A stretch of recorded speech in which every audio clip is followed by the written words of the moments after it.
Mais avec Donna, on ne peut pas fermer les yeux. Surtout après ce qui vient de se passer. Bill a la réputation d'être un coupeur de tête. Et il n'avait pas besoin d'ajouter notre société à son empire. En fait, c'est la dernière volonté de son père sur son lit de mort qu'il vient d'exaucer. Il a agi par vengeance. Tu te trompes. Je sais que tu le crois quand il te dit qu'il voulait sauver la société et tu voudrais que je le croie aussi. Mais désolé, avaler un truc pareil, je ne peux pas. Je n'agis pas par intérêt. Il ne me manipule pas. Je sais qu'avec moi, il est sincère. Si tu le dis. Mais tu sais quoi? Il est en train de te changer. Tu n'es plus la douce et gentille petite sœur que nous avions. Ça me fait mal de t'entendre dire ça. Tu as tort. Nos avis sur la société et sur Bill divergent, mais je suis toujours la même. Ah oui. Pourtant, c'est toi qui te plaignais toujours de vivre dans l'ombre de tes sœurs. Voilà. Tu as réussi à prendre le devant de la scène. Tu es devenue notre patronne. Alors quoi? J'ose espérer que tu ne vas pas profiter de cette promotion pour nous transformer en tes faire-valoir.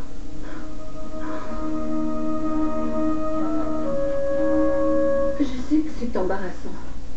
Spécialement pour toi, Stéphie. Je suis désolée, mais j'avais vraiment besoin que tu viennes. Je vous assure qu'aucune femme ne l'intéresse. Il n'y a que vous. Tout ce qu'Owen veut, tout ce dont Owen a besoin, c'est... Owen n'a pas besoin qu'on décide pour lui de ce qu'il veut. Si à cause de moi, tu ne peux pas devenir père, un jour ou l'autre, tu m'en feras le reproche. Je ne te reprocherai jamais rien. Oh, que si. Tu le feras à chaque fois que tes yeux se poseront sur un bébé. À chaque fois que tu verras un père en train de jouer avec son enfant, tous ces moments réveilleront en toi un terrible sentiment de manque. Devenir mère, tu en crèves d'envie.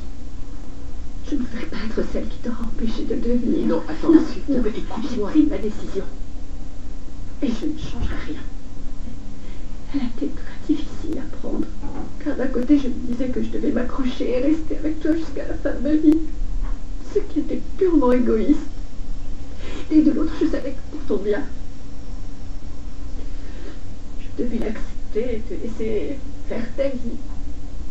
Alors toi aussi, tu dois en faire autant.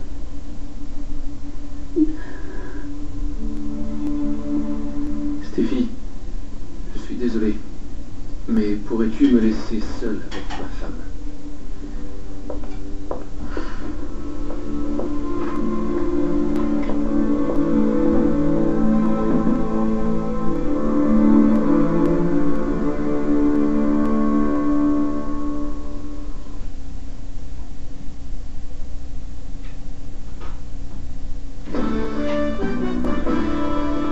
Dans quelques minutes, on surveille le vote sur la motion de censure à Québec et sous la pression. N'imagine pas ma vie sans toi à mes côtés. Même si je ne suis plus là, je vivrai toujours quelque part en toi. Ce n'est pas suffisant. Il y a une chose à laquelle tu n'as pas pensé. Eh oui. Un jour, je deviendrai un super père. Je donnerai à cet enfant beaucoup d'amour et beaucoup de tendresse. Mais sans toi, où irais-je chercher cet amour? Avant de te connaître, j'ignorais ce que ce mot voulait dire. Je n'aurais rien à offrir à cet enfant si je ne l'ai pas avec toi. Il faut que tu te sortes toutes ces idées de la tête. Prenons la vie comme elle vient. Je ne vivrai ni avec Stéphie, ni avec une autre femme parce que je t'aime comme un dingue. Et rien ne pourra changer ça. Sans toi, ma vie deviendrait misérable, elle n'aurait plus de sens. Est-ce que tu peux le comprendre? S'il te plaît, je voudrais que tu me dises que tu m'aimes. Je t'en prie, dis-le, allez, dis-le-moi. Tu sais que je t'aime, tu comptes plus pour moi que ma propre Dans ce vie. cas, ne me laisse pas partir. Je ne veux pas te quitter. Commençons par adopter un chien. Pour ensuite prendre toute une portée de chiots, nous irons petit à petit. Mais je ne veux plus jamais t'entendre prononcer le mot séparation. Je ne le dirai plus, juré. Je respecterai ta volonté.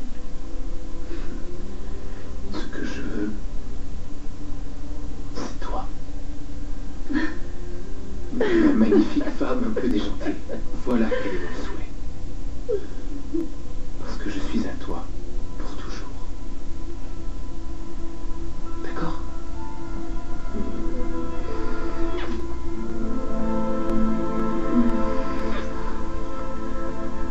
Je n'ai jamais eu l'intention de vous blesser ou de vous mettre mal à l'aise, toi et Donna. Voyons, je vous aime. Je ne suis pas jalouse, je respecte ce que vous avez réussi à faire de vos vies. Sinon, oui, je suis ravie d'avoir décroché ce poste qui est une fantastique opportunité pour moi. Et je suis vraiment navrée que tu m'en veuilles au lieu de partager mon bonheur. Mais désolée, je n'ai trahi personne et volé aucun poste. Comment voulais-tu que je réagisse? Tu nous as promis que nous aurions ton soutien et à la première occasion, tu as été dire tout le contraire aux journalistes. J'étais coincée, hein? Tout le monde m'attendait au tournant. J'étais entre le marteau et l'enclume. On dirait que tu ne te rends pas compte qu'il en sera toujours ainsi. Chaque fois qu'il y aura des désaccords entre Bill et nous, ce sera à toi de trancher. Et je peux te garantir que ça ne s'arrangera pas avec le temps. Qui sait, je serai peut-être à la hauteur de la tâche et cela me faudra peut-être ton soutien. Nous sommes tous avec toi. Prouvez-le, en me laissant une chance. Oui, je manque d'expérience, c'est vrai, et personne dans cette société ne le sait mieux que moi. Mais Bill a raison sur une chose. Je suis l'intermédiaire parfait entre lui et la famille Forrester. Bill est ouvert avec moi. Je pourrais le convaincre de revenir sur certaines de ses décisions et que tu le crois ou non, il m'écoute quand je lui parle. Je sais que tu penses ce que tu dis. Et je sais également que cet homme compte beaucoup pour toi. Mais attention, tu as choisi d'aimer quelqu'un qui est un manipulateur et j'ai peur qu'il déteigne sur toi. T'inquiète pas. S'il me manipulait, je le verrai. Ah oui. Toi qui es tellement perspicace, comment expliques-tu qu'il ait réussi à jeter un tel froid entre nous? Ce n'est pas le cas, à moins que ce soit ce que tu veux. Il te met dans une position qui rend cette situation inévitable. Non. Bill sait très bien ce que j'attends. Je lui ai très clairement expliqué que cette société avait une âme qu'il fallait conserver à tout prix et que je ne laisserai pas de vulgaires spéculateurs mettre la main sur les créations Forrester. Malgré tout ce que je lui ai dit, il m'a quand même nommé à ce poste. Je me suis donné pour mission de préserver tout ce que toi, Eric et Rich avaient fait de cette société. Je me battrai pour ça. Si vous me laissez devenir votre avocate, je pourrai prendre votre défense. Nous pouvons travailler tous ensemble sans se déchirer les uns les autres.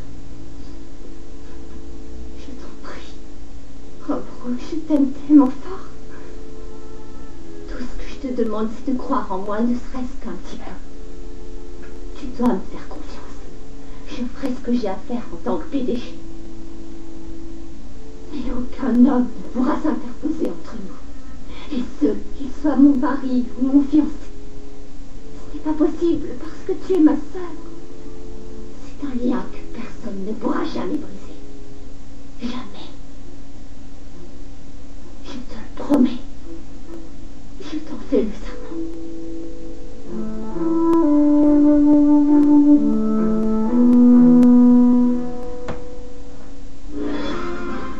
Ce soir, 19h30, dernière émission avant les fêtes de Tranche de vie.